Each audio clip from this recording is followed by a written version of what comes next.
Pamban bridge ಮತ್ತು Pamban railway ಸ್ಟೇಷನ್ನ ಎರಡನ್ನೂ cross ಮಾಡಿ ನಾವು ರೀಚ್ ಆಗಿದ್ದು ರಾಮೇಶ್ವರಂ ಐಲ್ಯಾಂಡಿಗೆ.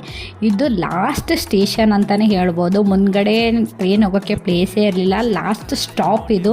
ತುಂಬ ಎಕ್ಸೈಟ್ಮೆಂಟಲ್ಲಿ ನಾವೆಲ್ಲರೂ ನೋಡ್ತಿದ್ವಿ. ಇಲ್ಲಿಂದ ಮುಂದ್ಗಡೆ ಟ್ರೈನ್ ಹೋಗೋಕ್ಕೆ ದಾರಿನೇ ಇಲ್ಲ. ನಾವೆಲ್ಲಾದರೂ ಯಾವ ಸ್ಟೇಷನಿಗಾದರೂ ಹೋದರೆ ನಮ್ಗೆ ಗೊತ್ತಾಗುತ್ತೆ ಇಲ್ಲಿಂದ ಈ ರೂಟ್ ಹೋಗುತ್ತೆ, ಇಲ್ಲಿಂದ ಈ ರೂಟ್ ಹೋಗುತ್ತೆ.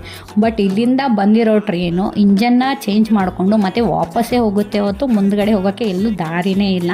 ಹಂಗಾಗಿ ಇಲ್ಲಿ ತುಂಬ ಜನ ತುಂಬ ಫೋಟೋಸು ವೀಡಿಯೋಸ್ ಎಲ್ಲ ತಕ್ಕೊತಿದ್ರು. ನಾವು ಮಾತ್ರ ಫಸ್ಟ್ ಎಲ್ಲ ಬ್ಯಾಗ್ಸ್ನೆಲ್ಲ ಕಲೆಕ್ಟ್ ಮಾಡಿಕೊಂಡು ಅಲ್ಲಿಂದ ಎಲ್ಲ ಫೋಟೋಸ್ ಎಲ್ಲ ತಕ್ಕೊಂಡು ಫ್ಯಾಮ್ಲಿ ಜೊತೆ ಹೊರಗಡೆ ಹೋಗಬೇಕಾದ್ರೆ ನಮ್ಮ ಹರ್ಷ ಅದನ್ನ ವೆಹಿಕಲ್ಸ್ ಇರುತ್ತಲ್ವ ಅದನ್ನ ನೋಡ್ತಿದ್ದೆ. ಅಲ್ಲಿಂದ ಸ್ಟ್ರೇಟ್ ಅವೇ ನಾವು ಕ್ಯಾಬ್ನ ಬುಕ್ ಮಾಡಿಕೊಂಡು ನಮ್ಮ ರೂಮಿಗೆ ನಾವು ಹೊರಟ್ಬಿಟ್ವಿ.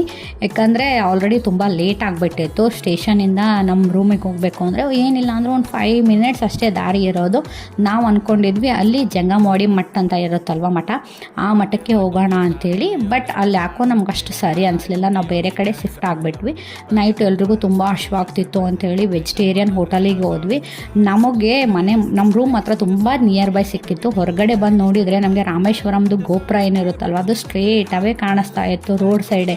ಸ್ಟಾರ್ಟಿಂಗ್ ನನಗೂ ಗೊತ್ತಾಗಿಲ್ಲ. ಬಟ್ ಹೊರಗಡೆ ಒಂದು ಸ್ವಲ್ಪ ಈವ್ನಿಂಗ್ ಟೈಮಲ್ಲಿ ಹೋಗಿ ದೇವಸ್ಥಾನದ ಹತ್ರ ಹೋಗಿ ಎಲ್ಲ ಎನ್ಕ್ವೈರಿ ಮಾಡ್ಕೊಂಡು ಬರೋಣ ಅಂಥೇಳಿ ನಾವೆಲ್ಲರೂ ಸುಮ್ಮನೆ ದೇವ್ರ ಹತ್ರ ಹೋಗಿದ್ವಿ. ಟಿಫನ್ ಊಟ ಎಲ್ಲ ಮಾಡಿಕೊಂಡು ದೇವಸ್ಥಾನ ಹತ್ರ ಹೋಗಿ ಅಲ್ಲಿ ಹೊರಗಡೆ ಎಲ್ಲ ನಿಂತಿರ್ತಾರಲ್ವ ಗಾರ್ಡ್ಸ್, ಅವರಿಗೆ ಎನ್ಕ್ವೈರಿ ಮಾಡಿಕೊಂಡು ಬೆಳಗ್ಗೆ ಯಾವ ಟೈಮಲ್ಲಿ ನಾವು ದರ್ಶನ ಮಾಡ್ಬೋದು ಅದನ್ನೆಲ್ಲ ಎನ್ಕ್ವೈರಿ ಮುಗಿಸ್ಕೊಂಡು ಮತ್ತು ಮನೆ ನೀರು ಬೇಕಾಗಿರುತ್ತಲ್ಲ ಅದಕ್ಕೆ 5 ಲೀಟರ್ ವಾಟರ್ ಬಾಟಲ್ನ ತೊಗೊಂಡು ಸ್ಟ್ರೇಟ್ ಅವೇ ನಾವು ಹೋಗಿರೋದು ನಮ್ಮ ರೂಮಿಗೆ. ಇವತ್ತಿಗೆ ಅಷ್ಟೇ. ನಾಳೆ ಮತ್ತೆ ನಮ್ಮ ಜರ್ನಿ ಕಂಟಿನ್ಯೂ ಮಾಡ್ತೀನಿ. Thank you for watching all of you.